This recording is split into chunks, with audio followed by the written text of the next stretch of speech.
O vestido de noiva. Tem gente que acha que as coisas não guardam nada, que madeira é só madeira e tecido é só tecido. Eu também pensava assim, até uns meses atrás. Hoje, quando olho para um objeto antigo, já não vejo só o verniz ou o entalhe. Eu me pergunto que tipo de história ele carrega e, principalmente, se essa história resolveu ir embora junto com o dono. Meu nome é Aguinaldo. Eu, meu pai José e meu tio Amauri vivemos de dar um destino novo para a vida antiga dos outros. Nosso trabalho é comprar lotes de coisas que as pessoas não querem mais. Inventário, mudança, reforma. A gente esvazia o imóvel, paga um valor fechado por tudo e depois revende o que presta. A oportunidade surgiu numa ligação da Marisa, uma governanta que sempre arrumava serviço pra gente. Mas dessa vez, a voz dela estava diferente, apressada, quase secreta. A patroa dela ia voltar para a terra natal, na Europa, e queria o apartamento de cobertura limpo em 48 horas. Tudo. Ela queria se livrar de absolutamente tudo. Quando chegamos no endereço, já deu para sentir que o nível era outro. Um condomínio de luxo, muros altos, guarita blindada. O porteiro nos olhou de cima a baixo antes de liberar a entrada. Subimos por um elevador espelhado e silencioso até a cobertura. Marisa nos esperava na porta de serviço. Antes mesmo de a gente falar qualquer coisa, ela fez um gesto rápido. Peraí, antes de entrar a gente precisa acertar o meu. Meu tio Amauri, direto como sempre, respondeu. Marisa, você sabe como a gente trabalha. Primeiro a gente olha, avalia e... Ela cortou. Desta vez é diferente, é pegar ou largar. Tem outros querendo. Ela disse um valor alto só pela indicação. Meu pai suspirou e acabou fazendo pix. Só depois que o dinheiro caiu é que ela destrancou a porta. O apartamento era imenso, mas parecia que ninguém morava ali. Tudo era branco, polido, impessoal. Nenhum retrato, nenhum livro fora do lugar. O ar era frio, pesado. Passamos o dia inteiro embalando móveis e separando o que valia a pena. Às 8h40 da noite, só faltava varrer o chão. Foi quando percebi que não tínhamos visto a dona da casa nenhuma vez. Subi uma escada flutuante e bati na única porta fechada do corredor. Senhora, já estamos terminando. Uma voz fraca respondeu um obrigada. Quando me virei para descer, a mesma voz chamou de novo. Espere! A porta se abriu uma fresta, uma mão muito branca empurrou algo para fora. Uma capa, de tecido grosso, cor de creme. Leve isto também. Peguei o volume. Era pesado. A mão sumiu, a porta se fechou. Desci as escadas com aquilo nos braços. Quando a Marisa me viu com o pacote, seus olhos se arregalaram. Ela veio correndo e arrancou o embrulho das minhas mãos. Deixa que eu levo. E saiu com o pacote, sem explicar nada. Dias depois, a campainha tocou. Era a Marisa. Novamente, pálida, ofegante, segurando a mesma capa cor de creme. A patroa mandou devolver. Faz parte do lote de vocês. Ela não quer ver isso nunca mais. Minha mãe Elsa recebeu o pacote. Quando abriu, vimos que era um vestido de noiva, mas não era um vestido comum. Era algo de outro mundo. Pesado, com um brilho natural e bordados prateados que pareciam ter luz própria. Enquanto minha mãe examinava, encontrei dentro da capa um cartão de ateliê. No verso, uma frase borrada. Para que o nosso para sempre comece. No dia seguinte, minha mãe estava estranha. Disse que de madrugada desceu para beber água e viu o vestido em pé, ao lado da cadeira. Não apoiado, não caído, em pé, como se tivesse alguém dentro. Ela se aproximou, tocou o tecido e sentiu só o vazio. Assustada, empurrou o vestido de volta para a cadeira, mas ele começou a se levantar devagar, inflando como se respirasse. Ela correu para o quarto, apavorada.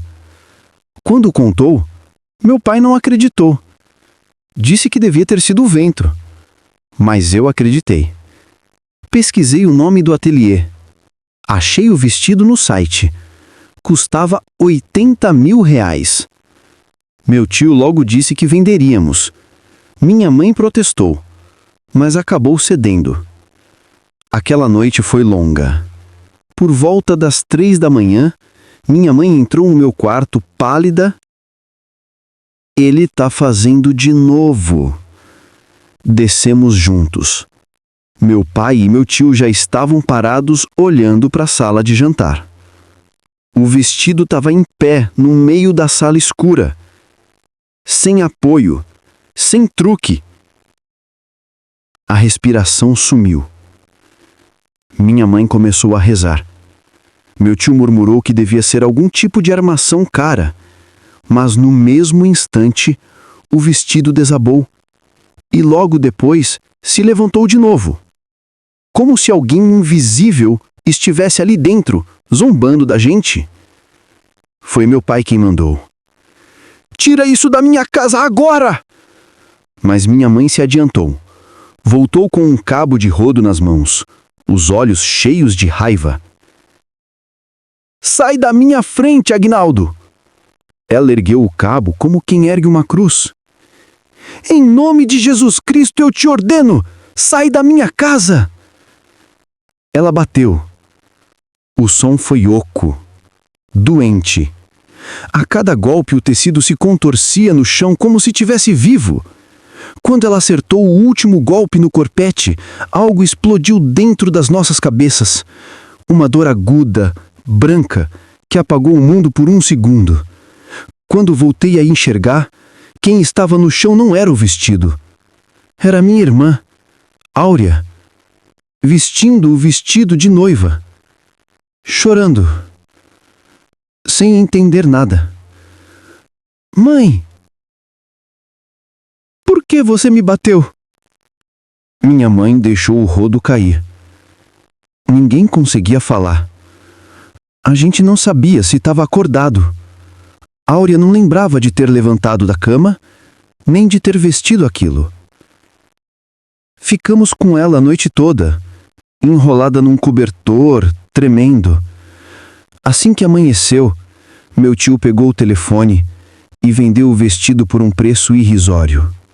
Saiu de casa e só voltou 2 horas depois. Já foi. Peguei o dinheiro e bloqueei o número. A gente tentou seguir em frente, mas o silêncio da casa ficou pesado. 2 dias depois, recebi uma ligação. Era Marisa. Apavorada. "Aguinaldo, aconteceu alguma coisa estranha aí? Me desculpa. Esquece tudo. Não me liga de volta." Desde então, eu tento seguir em frente.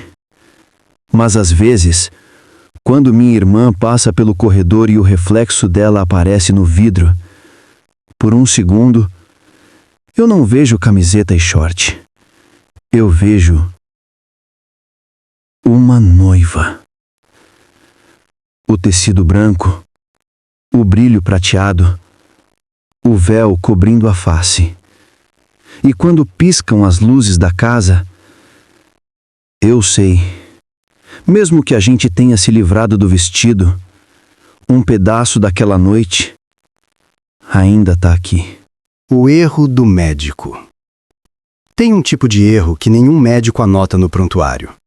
Não é uma dose errada, nenhum diagnóstico apressado. É um erro de gente, não de profissional. E esse tipo de erro a gente carrega de um jeito diferente. O meu, por exemplo, eu carrego toda vez que o parto fica escuro demais.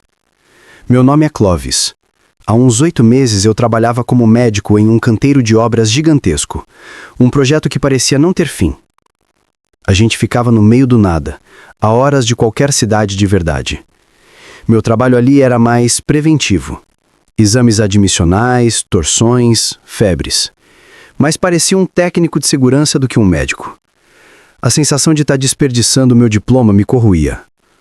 Os dias eram iguais, longos, abafados. O mesmo refeitório barulhento, a mesma comida sem graça, o mesmo alojamento com cheiro de ferrugem. E no meio daquela rotina, existia o seu Jairo. Um homem já nos seus 50 e tantos anos, com um problema crônico nos pulmões que o trabalho pesado só piorava. Era o paciente que eu mais atendia. A empresa tentava poupá-lo, colocava em funções mais leves, mas ele sempre dava um jeito de voltar ao esforço. Acho que era teimosia, ou a vontade de se provar. O ciclo se repetia. Ele chegava chiando, eu aplicava o tratamento de sempre. Nebulizador, oxigênio, e o estabilizava. 2, 3 semanas depois, ele voltava. Pior. Cada retorno dele era um lembrete do eu fracasso. Nada do que eu fazia parecia adiantar. Até que chegou a noite em que tudo desandou. Aquele dia tinha sido um inferno. Um surto de virose derrubou quase 1/3 dos operários. Eu mal tive tempo de sentar. Quando já passava das 9 da noite e eu estava fechando o ambulatório, a porta se abriu de supetão. Era seu Jairo, amparado por 2 colegas, o rosto num tom de roxo que eu nunca tinha visto. Dessa vez não era só o chiado de sempre. Era uma luta desesperada por um pouco de ar. Fiz tudo o que podia. Segui cada protocolo, mas nada funcionava. O oxímetro optava números absurdamente baixos. A única saída era levá-lo para o hospital mais próximo, a mais de 1 hora de distância. Conseguir a ambulância foi um tormento. A burocracia parecia ignorar a urgência da situação. Quando finalmente o colocaram na maca, o cansaço e a raiva me venceram. Enquanto ajeitavam ele dentro do veículo, eu me inclinei e disse algo que me arrependo até hoje. Olha, seu Jairo, eu fiz o que pude. Se o senhor morrer no caminho, a culpa é sua, que não se cuida. Eu cansei de avisar. Fui seco. Fui cruel. Ele me olhou, os olhos arregalados de pânico, a boca se movendo sem som. Doutor, me ajuda, não me deixa. Eu só virei as costas. A ambulância partiu, levando embora o som da sirene e me deixando sozinho com o silêncio e a poeira vermelha da estrada. Fui pro quarto, me joguei na cama e apaguei. Acordei de repente. Não foi um despertar normal, foi como ser arrancado do sono. O quarto estava escuro, o zumbido do ar-condicionado era a única coisa que eu ouvia. Tentei me mexer, mas o corpo não respondia. Nenhum músculo. Eu estava preso dentro de mim. Meu lado médico assumiu o controle. Calma, Clovis, é paralisia do sono, estresse, exaustão. Tentei focar na respiração, até sentir um peso. Começou leve, depois foi crescendo. Uma pressão sobre o peito, como se alguém tivesse se sentado em cima de mim. O ar começou a faltar. O pânico veio em ondas. A lógica médica desapareceu diante daquela sensação real, física. E então, o peso sumiu. O ar entrou com força e doeu. Sentei na cama, suando frio. Olhei em volta, o quarto vazio. Foi um pesadelo. Mas nesse instante, o celular começou a tocar. Era a enfermeira da ambulância. A voz dela era fria, cansada. Disse que seu Jairo não tinha conseguido chegar ao hospital. Tivera uma parada cardíaca no caminho. Olhei para o relógio. Eram 4h30 da madrugada. Um calafrio percorreu minha espinha. Tentei ignorar a conexão óbvia. Coincidência, eu repetia para mim mesmo. No dia seguinte, tentei seguir a rotina. Me convenci de que era só culpa e estresse. Mesmo assim, à noite, o medo veio de novo. Deixei uma luz acesa, a porta entreaberta. Tentei dormir. E então, mais uma vez, acordei travado. Mas dessa vez o peso já estava lá, esmagando minhas costelas. O som veio seguindo. Um chiado úmido bem perto do meu ouvido. O som de um pulmão afogado. Eu conhecia aquele som. Era o mesmo que eu ouvia toda vez que eu escutava seu Jairo. Com esforço, movi os olhos para o lado. Não havia uma pessoa ali. Era uma mancha no escuro. densa, uma parte da sombra mais escura que o resto do quarto. A coisa se moveu. A pressão aumentou. Eu ia morrer ali, sufocado por algo que nem rosto tinha.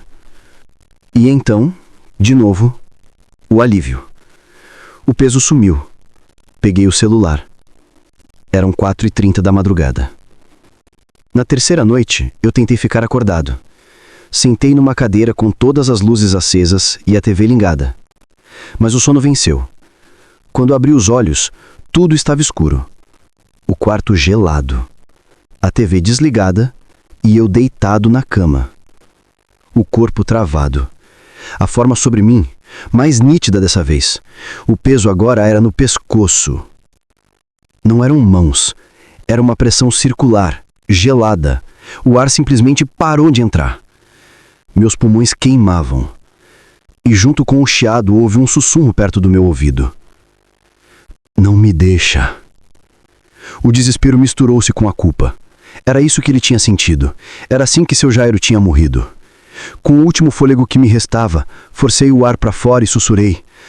Seu Jairo, me perdoa. Assim que terminei a frase, a pressão sumiu. Meu corpo destravou. Caí da cama, engasgando, chorando. Levantei o olhar. A mancha escura estava perto da porta. Ficou ali por um tempo que pareceu eterno. E então se desfez, como fumaça. Fiquei no chão, chorando. Não de medo, mas de culpa. Eram novamente 4h30 da manhã. Naquela manhã fui até a pequena capela de madeira do canteiro e rezei por ele.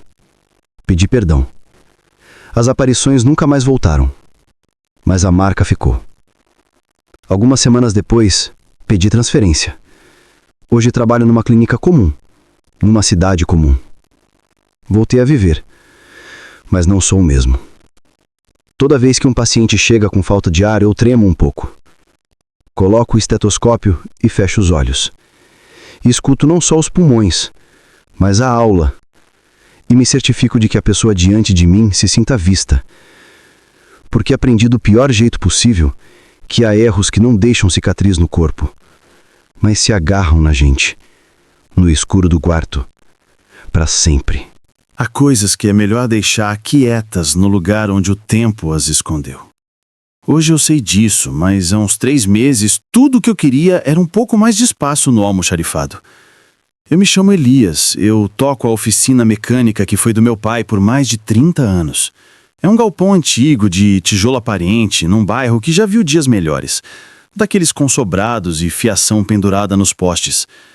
Assumi o lugar depois que ele se foi e tentei manter tudo funcionando do jeito que ele ensinou. É um trabalho honesto que suja as mãos de graxa, mas põe comida na mesa. Minha esposa, a Rita, sempre diz que eu trago o cheiro do lugar impregnado na roupa. Não é um cheiro ruim para mim. Tem cheiro de rotina, de segurança. O problema é que meu pai era um acumulador. O almoxarifado nos fundos da oficina era uma bagunça de peças velhas, ferramentas que não funcionavam mais e todo tipo de tralha que ele guardava para o caso de precisar. Um dia, decidi que era hora de dar um jeito naquilo. Precisava de mais organização, queria deixar o espaço com a minha cara. Num canto atrás de umas estantes de metal tinha uma parede que sempre me pareceu estranha. Não era de alvenaria como as outras. Era uma chapa de madeira compensada, pregada de um jeito meio improvisado. Por um segundo, imaginei se meu pai não teria fechado aquilo às pressas por algum motivo, mas dei de ombros. Nunca tinha dado bola, mas para limpar direito eu precisava tirar aquilo. Usei um pé de cabra para forçar a madeira e, sem muita dificuldade, ela se soltou. Veio com um som seco, levantando uma poeira que me fez tossir. Foi quando algo caiu lá de dentro, batendo no chão de cimento com um barulho oco. Não era grande, era uma caixinha de metal retangular, do tamanho de uma caixa de sapatos de criança. A ferrugem já tinha comido quase toda a pintura, mas ainda dava para ver que um dia ela foi azul. A curiosidade foi mais forte. Abri.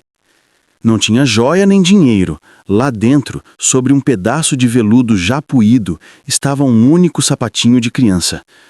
Era de couro, marrom, com o bico todo arranhado de uso.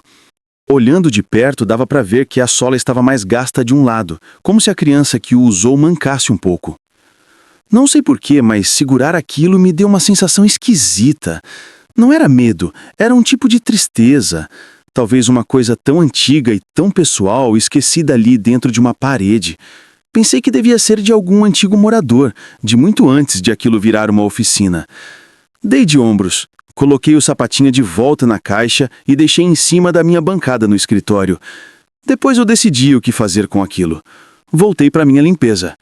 Mal sabia eu que tinha acabado de desenterrar algo que devia ter continuado quieto. A primeira vez que algo realmente estranho aconteceu foi uns 2 dias depois.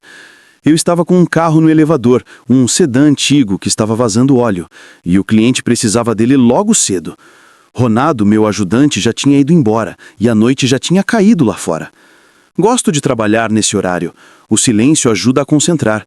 A única companhia é o rádio tocando baixo em alguma estação qualquer e o zumbido das lâmpadas fluorescentes. Deitei no carrinho de rolamentos e deslizei para debaixo do motor com a luminária de gancho pendurada no eixo, iluminando tudo. Eu estava focado em encontrar a origem do vazamento, passando o dedo pelas juntas, sentindo o óleo frio e viscoso. Foi com o canto do olho que o vi. Do outro lado do carro, perto do chão, um pouco além do pneu traseiro.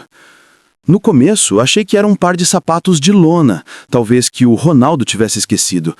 Mas a cor era estranha e não parecia lona. Forcei a vista, tentando ajeitar a cabeça para enxergar melhor, sem ter que sair dali. Não eram sapatos, eram pés. Pés descalços, de um tom pálido, quase azulado, como se não vissem o sol há muito, muito tempo. As veias eram escuras, saltadas sob a pele fina, e as unhas eram grossas, amareladas. Estavam parados, os dois, apontados na minha direção. Fiquei completamente imóvel, sentindo o ar faltar por um segundo. A chave inglesa na minha mão ficou pesada. Tentei dizer a mim mesmo que era um truque de luz, uma sombra, qualquer coisa. O cansaço prega peças na gente, mas eu sabia que não era. Aquilo era real demais. Com um impulso, empurrei o carrinho para trás. O som das rodinhas no cimento foi a única coisa que quebrou o silêncio. Saí debaixo do carro e me levantei num pulo. O coração disparou todo errado no peito. Apontei a luminária na direção de onde tinha visto os pés. Não tinha absolutamente nada. Só o chão de concreto manchado de graxa e as ferramentas espalhadas. Olhei para a oficina inteira procurando. Senti o estômago revirar. Não tranquei as coisas direito? É isso, alguém entrou. Mas a porta de aço estava baixada e a dos fundos trancada por dentro. Não tinha como. Naquela noite, cheguei em casa e tentei não demonstrar nada, mas a Rita me conhece melhor do que eu mesmo. Eu estava quieto demais, distante. Enquanto a gente jantava, ela me olhou por cima do prato e largou os talheres. O que foi, Elias? Aconteceu alguma coisa? Pensei em mentir, dizer que era só cansaço, mas eu precisava falar. Eu vi uma coisa hoje na oficina. Contei baixo e a voz saiu meio rouca. Acho que o vi... Expliquei a história dos pés. Ela me ouviu sem interromper, a testa franzida de preocupação. Pés azuis, ela repetiu com voz cuidadosa. Meu bem, você não acha que pode ser o estresse? Você tem trabalhado muito. É o que eu pensei, respondi esfregando o rosto com as mãos. Mas eu vi, Rita, eu juro que eu vi. Ela ficou em silêncio por um instante, depois se inclinou sobre a mesa. A minha avó sempre diz que lugares assim antigos guardam a energia de quem passou por eles, principalmente se aconteceu alguma coisa triste. Ela fez uma pausa. Talvez você não esteja sozinho lá.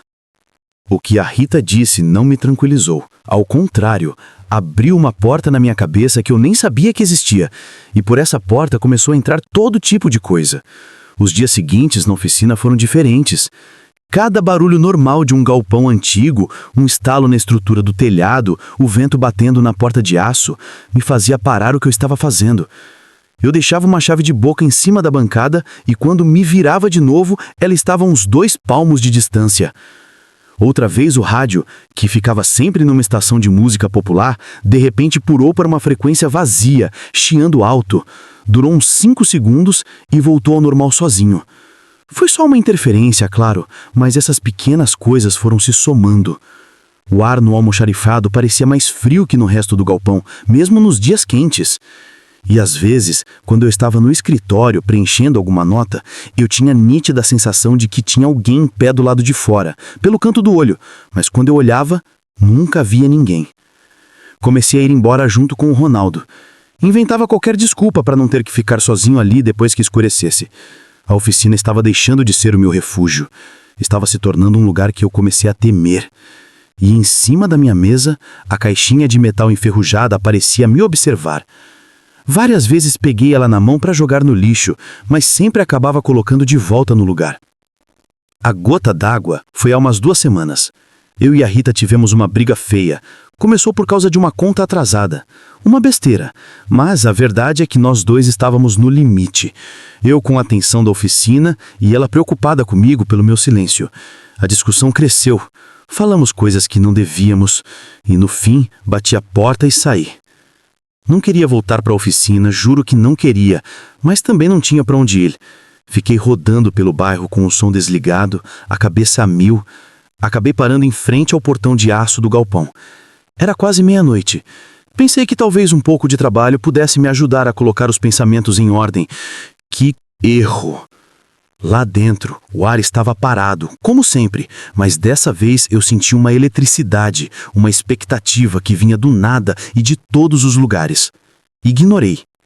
Fui para meu pequeno escritório, um cubículo com uma mesa, uma cadeira e uma pilha de notas fiscais. Não acendi a luz principal do galpão. Deixei só o abajur da mesa ligado, criando um pequeno círculo de luz amarelada no meio da escuridão. Deixei sentado ali com a cabeça entre as mãos, repassando a briga com a Rita, me sentindo um idiota. Foi quando eu ouvi. Começou baixo, vindo do fundo do galpão, da direção do almoxarifado. Um barulho de algo arrastando e batendo. Arrastava e batia, lento, constante. Meu corpo inteiro ficou rígido. Não era o vento, não era um animal, era metódico demais. O som foi se aproximando, vindo pelo corredor lateral que passava em frente à porta do meu escritório. Meu instinto gritava para eu apagar a luz, me esconder debaixo da mesa, mas eu não conseguia me mexer. Meus músculos travaram, era como se meus músculos tivessem virado chumbo, uma curiosidade doentia misturada com um pavor que eu nunca tinha sentido na vida. Fiquei ali sentado, olhando para a porta aberta, esperando. E então ela apareceu, passou lentamente pela entrada do escritório, a uns 5 metros de mim. Era uma mulher, ou o que restava de uma. Era magra, os ombros curvados para frente por um esforço tremendo. Usava um vestido que talvez um dia tivesse sido claro, mas agora estava imundo, com manchas escuras e rasgado na barra. O cabelo era longo, preto e encebado caindo sobre o rosto e o escondendo. Com as 2 mãos, ela arrastava uma trouxa grande, enrolada num tecido grosso e escuro, parecido com estopa. Era aquilo que fazia o barulho no chão. Enquanto ela se movia numa lentidão que dava agonia, eu vi os pés dela. Eram os mesmos pés, descalços, pálidos, com aquele tom cinza azulado que assombravam meus pensamentos. Ela não parecia ter me notado. Continuou seu caminho em direção à área principal da oficina. Mas quando estava bem no centro do vão da porta, ela parou. O som do arrastar cessou.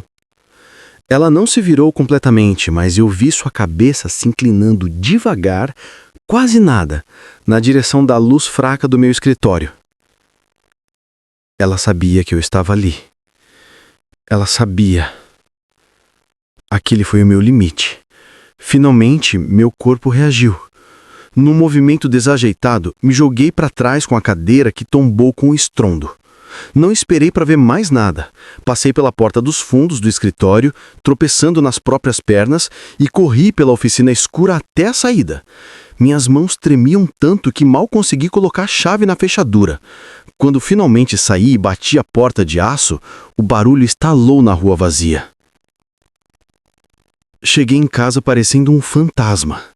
Quando abri a porta, Rita estava sentada na sala com a luz apagada, esperando.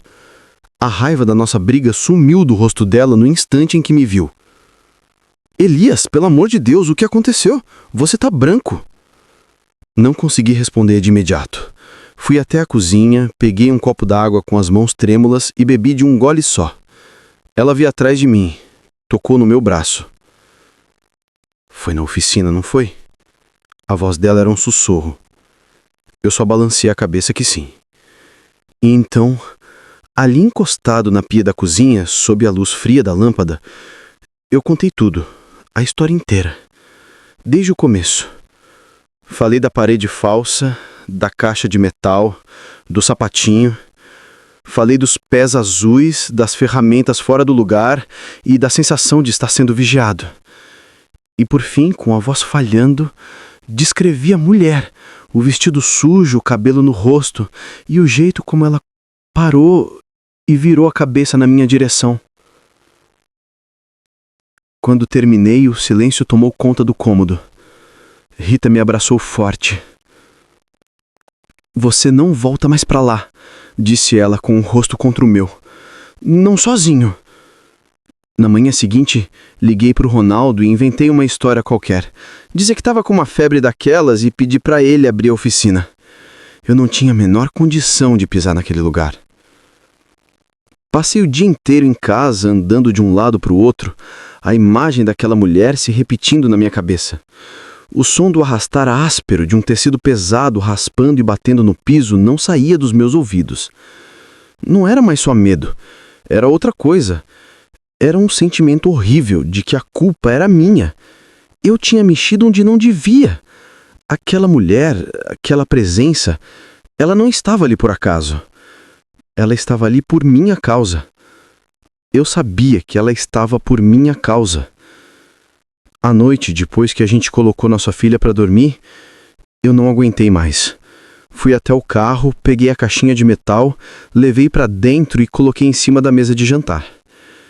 Rita me olhou apreensiva. O que você vai fazer? Eu preciso entender. Respondi, abrindo a tampa enferrujada. Peguei o sapatinho de novo. Dessa vez, eu não via como um objeto curioso, mas como a peça que faltava nessa história horrível. Virei, revirei ele nas mãos. Foi a Rita quem notou. Pera, o que é isso aí dentro? No fundo do sapato, quase desmanchado pelo tempo, tinha um pedaço de papel dobrado, envolto num plástico fino que o protegeu da umidade. Com a ponta do dedo, consegui puxá-lo para fora. Era um recorte de jornal amarelado e frágil. Com todo o cuidado do mundo, nós o desdobramos sobre a mesa. Era uma foto, uma daquelas de estúdio antigas, em preto e branco. Mostrava uma menininha de uns 5 ou 6 anos com um vestido de festa e um laço na cabeça. Ela não estava sorrindo. Tinha um olhar sério, um pouco assustado. E nos pés, ela usava um par de sapatos de couro escuro. Eram idênticos ao que eu segurava na minha mão. Naquele momento, tudo se encaixou com um baque surdo no meu estômago. A mulher, o sapatinho, o esforço tremendo para arrastar aquela trouxa pesada pelo chão. Não era uma assombração qualquer. Era uma mãe. E ela não estava vagando sem rumo. Ela estava procurando pela filha. E o som que eu ouvi, a coisa que ela arrastava, a simples possibilidade do que aquilo poderia ser, me deixou sem ar. Aquela noite ninguém dormiu em casa. A imagem da menininha da foto não saía da minha cabeça. Eu tinha o sapato dela e a mãe dela sabia disso. A visita que ela me fez não foi uma ameaça. Eu entendi ali. Foi um pedido, um apelo mudo e desesperado. E eu sabia, com uma certeza que me deu um frio na barriga, que aquilo não ia parar enquanto eu não fizesse alguma coisa. No dia seguinte, tomei uma decisão. Eu vou devolver. Falei para Rita durante o café da manhã. Que nenhum de nós tocou. Devolver o quê? Elias, você enlouqueceu. Você não vai voltar para aquele lugar à noite. E se ela machucar você? Ela não vai, eu disse, tentando soar mais confiante do que estava. Ela não quer me machucar. Ela só quer o que é dela. Eu sinto isso. Enquanto eu tiver com esse sapato, ela não vai ter paz. E a gente também não. Discutimos por horas. Rita chorou, implorou para a gente vender a oficina, se mudar, qualquer coisa. Mas eu não podia. Não era justo passar essa dor adiante e deixar que outra pessoa tropeçasse naquela tragédia. A responsabilidade era minha. Eu abri a parede. Eu encontrei a caixa. Eu precisava terminar aquilo. No fim, ela cedeu com uma condição. Iria comigo. Não entraria na oficina, mas ficaria no carro, parada do outro lado da rua, com o telefone na mão. Esperamos a noite chegar. Cada minuto parecia durar 1 hora. Quando a rua da oficina já estava deserta, fomos. O trajeto foi em silêncio absoluto. Parei o carro, olhei para ela. Se acontecer qualquer coisa, se eu demorar mais de 10 minutos, você liga para a polícia e vai embora daqui, me promete? Ela só conseguiu concordar com a cabeça, o rosto pálido sob a luz do poste. Respirei fundo, peguei a caixinha do banco de trás e saí. Atravessar a rua e levantar aquela porta de aço foi uma das coisas mais difíceis que já fiz na minha vida. Cada músculo do meu corpo gritava para eu voltar correndo. Lá dentro, a escuridão era total, muito densa. Acendia apenas uma das lâmpadas centrais, que lançou uma luz fraca e doentia sobre o galpão. Caminhei até o centro do piso de cimento, bem no lugar onde ela tinha passado, abri a caixa, peguei o sapatinho e o coloquei no chão. Aquele objeto minúsculo parecia perdido na imensidão do galpão. Feito isso, recuei devagar, fui até a porta do meu escritório, meu antigo refúgio, e fiquei ali na soleira observando. Esperando 1 minuto, 2. O silêncio era total. Comecei a achar que nada aconteceria, que talvez eu tivesse imaginado tudo. Então, do canto mais escuro do almoxarifado, eu ouvi o roçar pesado de algo sendo arrastado e depois batendo no cimento. O som veio se aproximando, lento, sem parar, sem chance de mudar. A figura dela surgiu da escuridão, idêntica a outra noite. O vestido, o cabelo, o fardo pesado que ela arrastava com um esforço que parecia eterno. Ela atravessou o galpão e parou a alguns metros do sapato. O som cessou. Ela ficou ali imóvel por um tempo que não passava mais.